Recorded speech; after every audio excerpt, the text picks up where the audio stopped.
నమస్తే, welcome to college TV.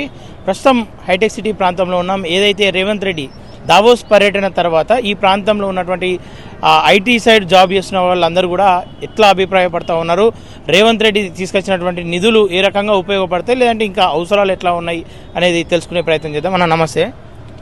నమస్తే అన్న. మీ పేరన్న? నా పేరు హర్షవర్ధన్. ఏం చేస్తుంటారు? నేను ప్రజెంట్ సాఫ్ట్వేర్ డెవలపర్ని.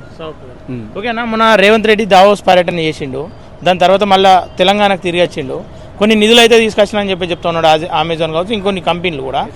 దీనిపైన మీ అభిప్రాయం ఏంది? ప్రజెంట్ జరిగిన దావోస్ పర్యటన చూస్తూ ఉంటుంటే ఆశాజనకంగానే ఉన్నాయి. వచ్చేసి హెచ్సిఎల్ టెక్ వచ్చేసి తన ఎక్స్పాండ్ చేసుకున్న కెపాసిటీని ఎక్స్పాండ్ చేసుకోదలుచుకుంది. ఇక్కడ హైటెక్ సిటీలోనే రాబోతుంది. ఇంకోటి అంటే గత 3 సంవత్సరాల బట్టి చాలా డౌన్గా ఉన్న సాఫ్ట్వేర్ మళ్ళీ బూస్టప్ అవుతుందని నా అభిప్రాయం అండి. ఎందుకంటే చాలామంది యువత కూడా వేరే నాన్ ఐటీ సెక్టర్లో ఉన్నారు, వాళ్ళు కూడా షిఫ్ట్ అవ్వడానికి ఇది మంచి బూస్టప్ అని నేను అనుకుంటున్నాను.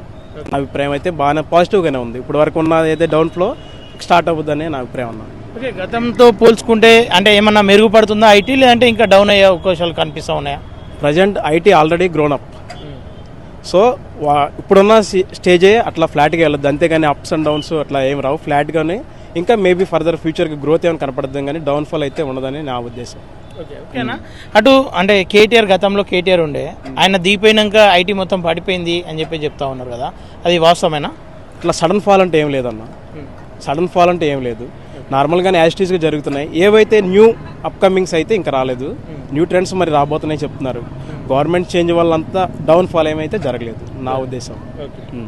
ఐటీ ఉద్యోగస్తులు లక్షల్లో ఉంటారు ఈ ప్రాంతంలో కూడా, వాళ్ళందరికీ ఏవైతే మన రేవంత్ రెడ్డి దావోస్ పర్యటన ఉపయోగపడే విధానాలు కనిపిస్తూ ఉన్నాయి. ఇక్కడ ఉన్న హైదరాబాద్లో ఆల్మోస్ట్ చాలామంది మీరు అన్నట్లు అన్ని ప్రాంతాల నుండి వచ్చి ఇక్కడ ఉపాధి కోసం ఉంటున్నారు. మోర్ ఓవర్ ఆల్ ఇండియా ఇక్కడే ఉంటుంది కాబట్టి ఐటీ ఉద్యోగులే కొద్దిగా లాభపడ్డారని నేను అంటే అనుకుంటున్నాను. ఇంకా పెట్రోకెమికల్ కంపెనీస్, ఇంకా నాగర్ కర్నూలు అట్లా తీసుకొస్తున్నారు కదా, అవి కూడా మిగిలిన సెక్టర్స్ కూడా ఉపాధి కల్పిస్తుందని నా ఒపీనియన్ అన్న. పాజిటివ్గా. సరే, రేవంత్ రెడ్డి ఈ పర్యటన గతంలో అంటే ఇంత అమౌంట్ ఇంత పెద్ద ఎత్తున గతంలో వచ్చిన దాఖలాలు ఏమైనా కనిపించినాయా?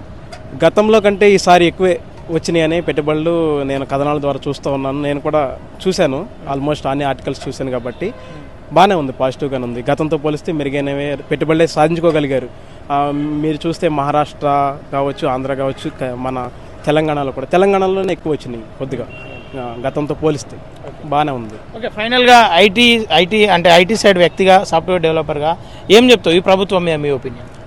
ప్రభుత్వం మీద ఒపీనియన్ అయితే ప్రస్తుతానికి పాజిటివ్గానే ఉంది. ఈ విధంగా కంటిన్యూ చేస్తే వచ్చే వాళ్ళని వీరికి కావాల్సిన ఫెసిలిటీస్, ఇన్ఫ్రాస్ట్రక్చర్ ఇస్తే దే విల్ కంటిన్యూ అన్న in future. Okay, continue. Thank you so much.